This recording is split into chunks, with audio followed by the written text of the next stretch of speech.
Another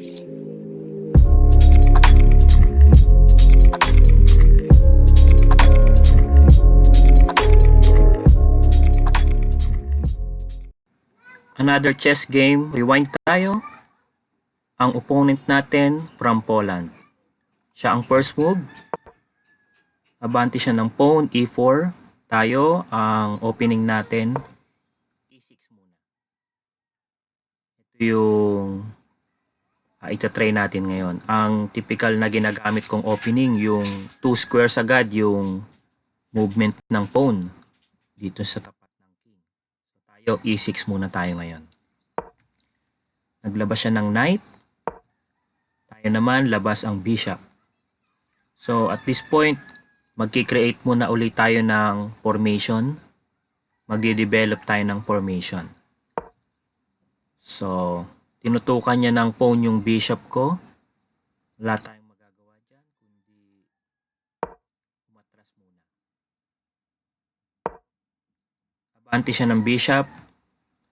Nagre-ready na siya para makapag-castling mamaya dito. Sa king side. Tayo, formation lang ulit. Labas tayo ng knight. Ganon din siya, naglabas ng knight. Abante tayo ng pawn, h6. So kasama yan sa mga formation, sa mga protection. So itong e6 or h6, ang protection niyan para dito sa g5. Para hindi niya malagay yung bishop, ayun o, yung bishop niya sa green square. At matutukan niya yung knight natin na nakaharang sa queen. Ayan, magiging threat yan kapag hindi mo pinaghandaan. So ang next move niya, doon na siya nag-castling. Tayo, formation ulit. Itong pawn na to sa a6. So yan, naglabas na siya ng bishop. Tayo, formation ulit. Abante lang ng isang pawn sa harap ng queen. Okay, abante lang din siya ng pawn. Yung mga paisa-isang abante ng pawn, mga may purpose yan. Yan ay formation para hindi ka ma-atake ng kalaban agad-agad.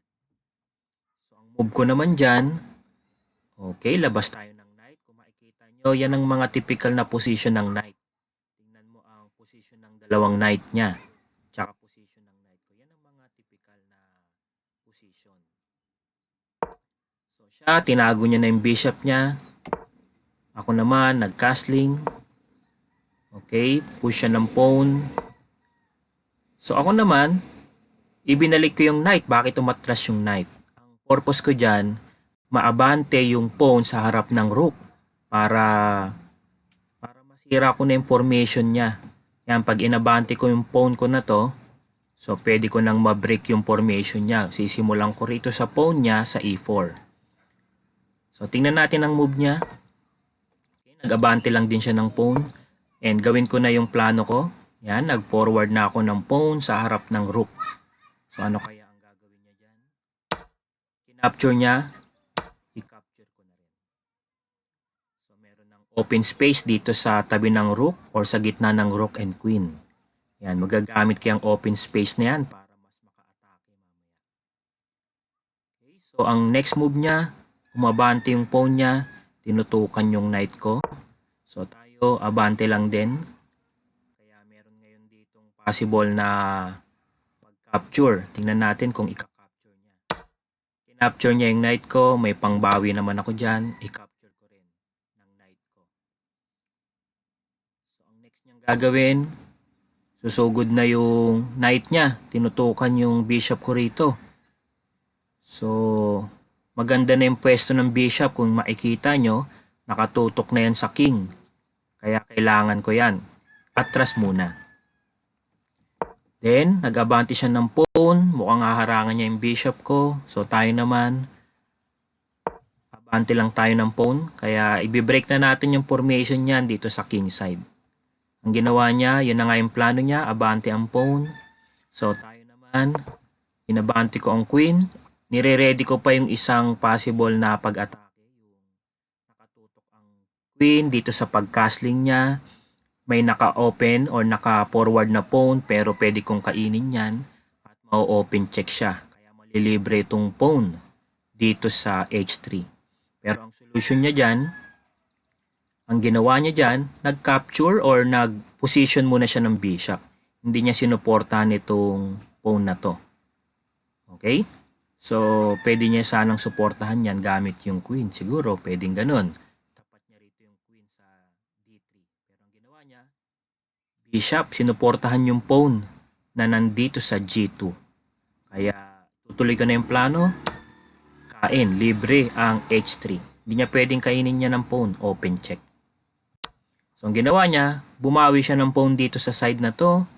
At ako naman, since meron naman akong knight dito, gamitin na natin yan. Yan, check siya. So, wala siyang magagawa dyan, kundi pwede naman siya umusog or pwede niya rin niyang i-capture. So, ang ginawa niya, kinapture niya ng queen.